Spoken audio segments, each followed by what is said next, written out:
Waking up late is a very normal occurrence for me. It's part of the territory when you're a performer. I'm used to rising at 12 p.m. and starting my day from there. What I'm not used to is hearing the entire city of West Volar outside of my apartment celebrating a stupid turtle! I somehow always manage to forget this yearly tradition, something that began before sliced bread was even a thing. I'd approach my curtains, yanking one back, wincing as the sun blasted my face in its yellow rays, and sure as hell, there they were. I looked down from my apartment window, seeing the parade. They looked like tiny wind-up dolls, holding green and white floats as they walked down the street. Well, I guess I'm not getting my afternoon coffee. It looked like all the businesses around the block had been shut down for this ridiculous festival. A festival for Tito, the turtle. It was a part of some silly history thing that brings us luck. Yeah, what luck it brings me. Call me back when 5,000 quid ends up on my doorstep. Fee? Oh, good, you picked up. What's up? I got a gig coming up and I can't go. Okay. So I was wondering if you could cover me? When is it? It's a bit last minute. Fee? But it pays good. Enough. You're killing me here. Where is this? Oh, you know, just the basement beneath that fancy restaurant we went to that one time. What was it?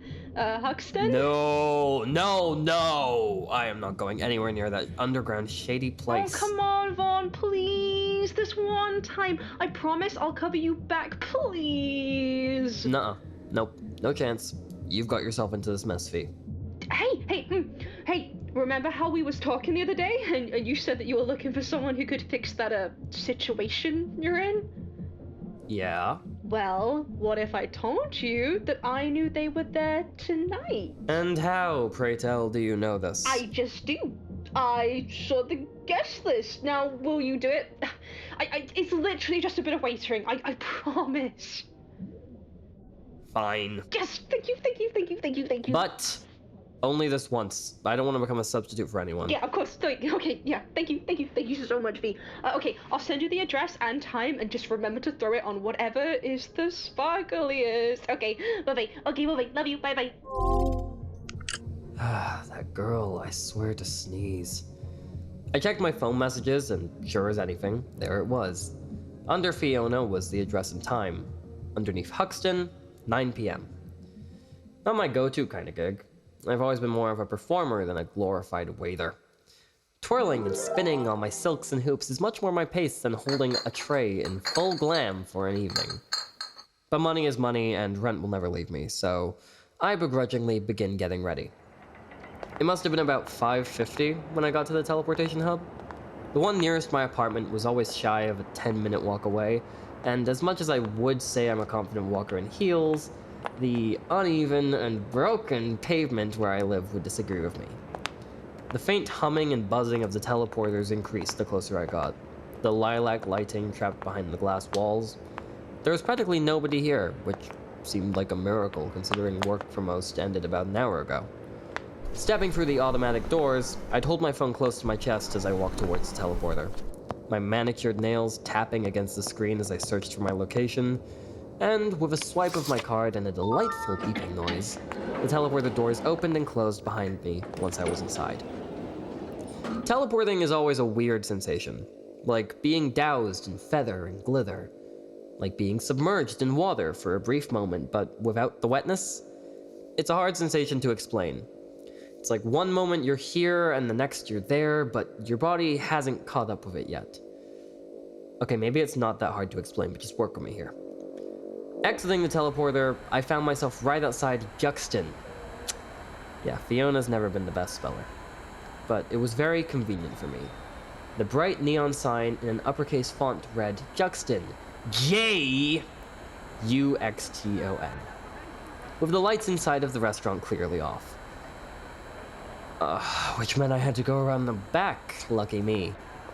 As I turned the corner, I noticed someone in the distance, near the entrance to the basement.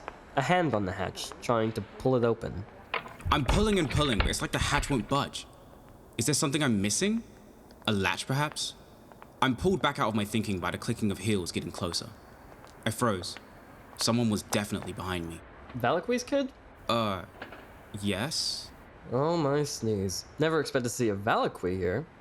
But I guess that's rich people for you. Alright, step aside, darling. This man, dressed up in a blue sparkling bodysuit and with feathers adorning it, wearing silver sparkling heels that didn't look comfortable, face flush with makeup and sparkles. I watched as this man placed a heeled foot on the hatch to the basement and moved a hand to the side, searching for something. Pardon me, but do I know you? Well, it depends. Do you frequent hims and hers? I do not. Then no. Oh. Then how did you know my name? Who doesn't? Valakwe Enterprises practically owns half of my kitchen. There it is. I watched as the sparkly man opened the hatch. It appears he had found some button in the dark that I failed to notice. The hatch revealed a ladder, and by the faint noise of music and chatter, I presume that led to the underground basement where all the fun happened. Well, are you coming? Are you sure it's safe for you to climb down that ladder in heels? Oh, you're adorable. He descended gracefully, and once he reached the bottom, he looked up at me expectantly, a hand waving me down. And so, I followed. The metal of the ladder had a certain bounce against it, like it wasn't secure. He tilted his head and both of us began walking down the dimly lit hallway. So, who are you? Vaughn but for tonight you can just call me Waiter! Waiter! Or if you're a creep, Dollface. Not that I'm saying you're a creep. Or maybe you are. What are you even doing here tonight, anyways? Celebrating a birthday or something? Not exactly. I'm here for, business reasons? And my name is Ace Valakwe, I know. Sneeze, is your dad too good to come down here to do business anymore? As to send his own son? No, it's a different kind of business. Is that so?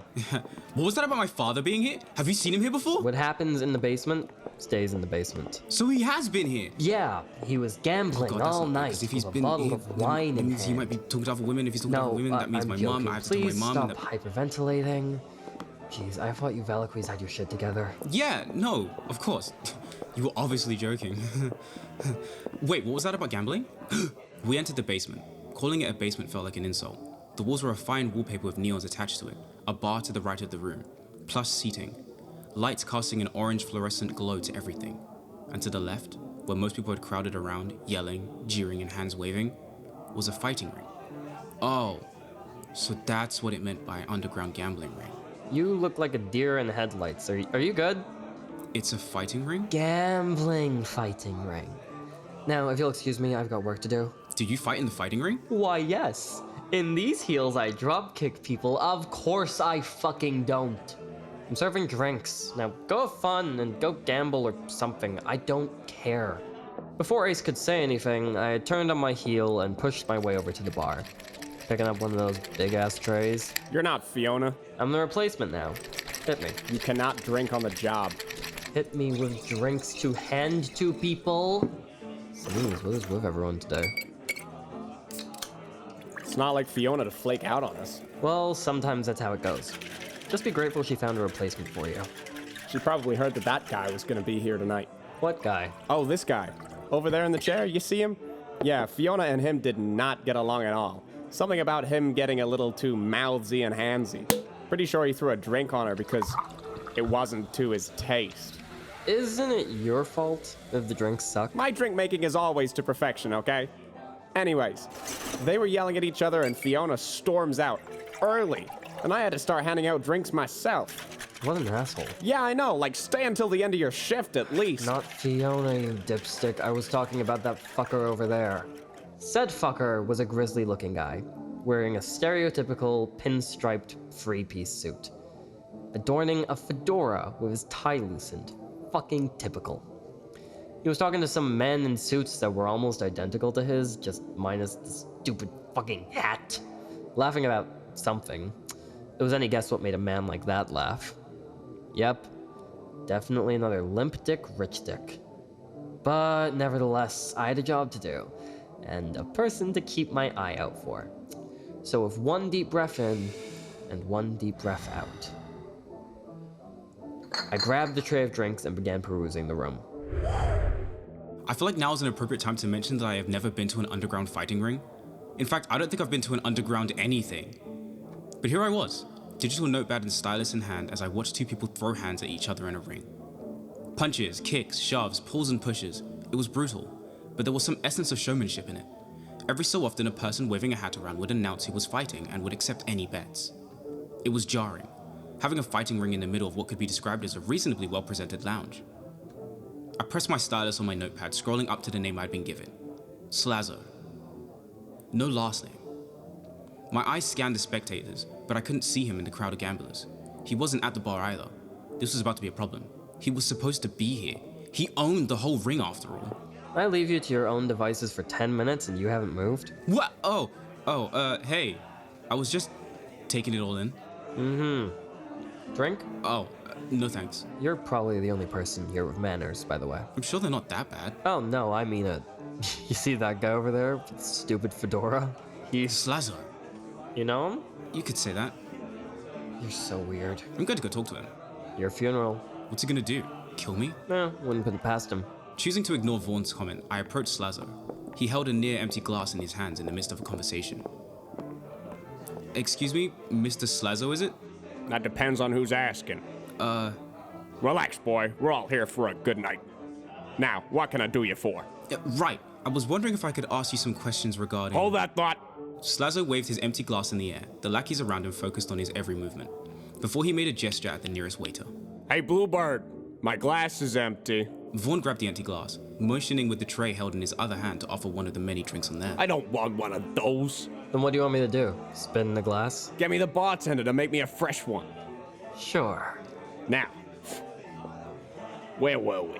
Oh, right. Yes. I have a couple questions regarding an incident. What incident? Are you a cop? No, not at all. I'm Because not a you're cop. starting to sound like a rat. I promise you, I'm not a cop. Here's your stupid drink. What? Why is everyone looking so pissed off? If everyone wanted drinks, you should have said something. Hey, buddy. You know this guy? Oh, him? My eyes met Vaughn's, and I silently pleaded for them to come help me out. Just another rich Nepo baby. Calm your tits. Well, he's asking a lot of questions for just a rich Nepo baby. Do I have something on my face? Besides the makeup? I ain't never seen either of you two here before. Who's to say you two pigs ain't working together? I'm not a cop! Jesus, no wonder Fiona called you an asshole. Fiona? You know that bitch from last night, too? And I'm not an asshole, I'm a businessman, you narc. I'm many things, honey. A narc, I am not. I mean, what mental gymnastics are you jumping? Genuinely, like seriously? So, we have one rat, two rat, bitch rat, blue rat. Well, you know what we do to rats here, boys. We call it an exterminator. You ever heard of the Nutcracker? Sneeze. Is your head screwed on right? You know, if he was right about you, you're such a dumbass. So you are friends with that prissy harlot.